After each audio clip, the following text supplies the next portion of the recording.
Hey guys, it's Cryptus here, and today I'm going to be explaining how the door lock system actually works.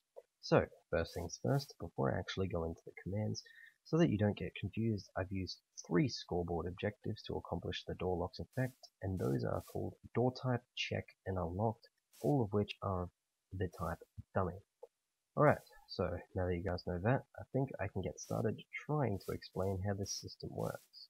So, as you may remember from the video where I first showed you guys this system, the first thing that you have to do is click on the Get Coords button and then teleport to the coordinates that pop up in the chat box.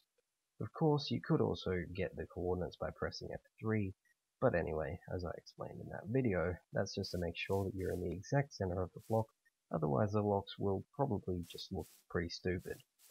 But anyway, after that you click on the Setup Lock button, which pretty much just summons an armor stand named Lock 2 blocks below you.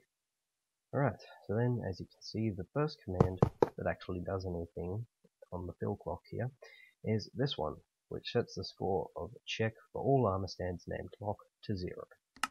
The next thing that actually occurs in one of these 4 blocks. So these 4 blocks contain nearly identical execute commands, which will be executed by any armor stand with the name of block if it can detect a slime block 1 block in any direction. So that's like 1 positive or 1 negative on the x-axis, and likewise for the y-axis. So if that condition is met, like in any of the 4 directions, block, the armor stand, will summon an armor stand at a position relative to which direction it detected the slime block in. The armor stand has a modified pose so that it looks like the item you place in its hand is in an actual lock.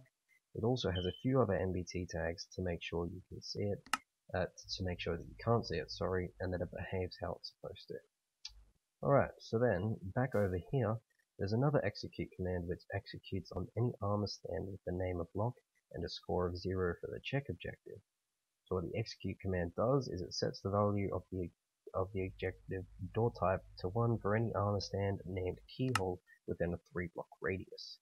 This is to make sure that the door accepts the skeleton key by default, otherwise it wouldn't work with anything in the lock. So like, pretty much it's just the default configuration for the key that works in it. That just probably made it more confusing if you didn't get it, but anyway.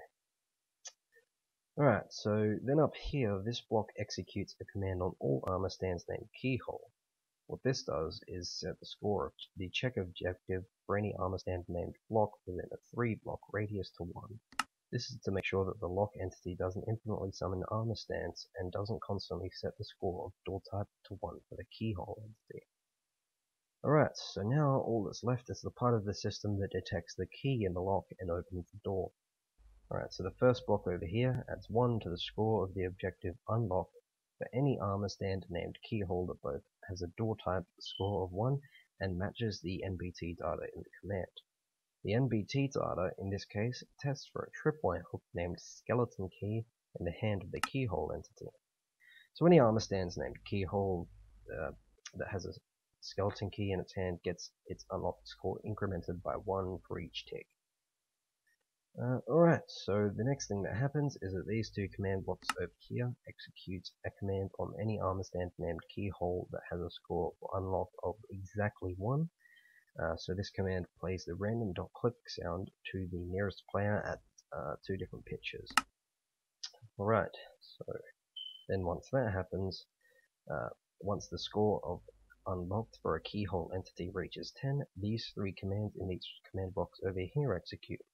The first is an execute command for the keyhole entity, which will kill any armor stand named lock within a 3 block radius. The second is another execute command, which makes the keyhole entity set the block 2 blocks beneath itself to a redstone torch, which causes the door to open. Then the last thing that happens is that the keyhole entity itself gets killed. This completes the lock door effect. Alright, I hope that made sense to you guys, because, well, I'm not really sure how well I explained that, but yeah, that's how my door lock system works, if you understood. So, if you like this video, feel free to like and subscribe. I hope you guys enjoyed this video. Stay tuned for more tutorials and videos and the like, and yeah, that's about all. See ya.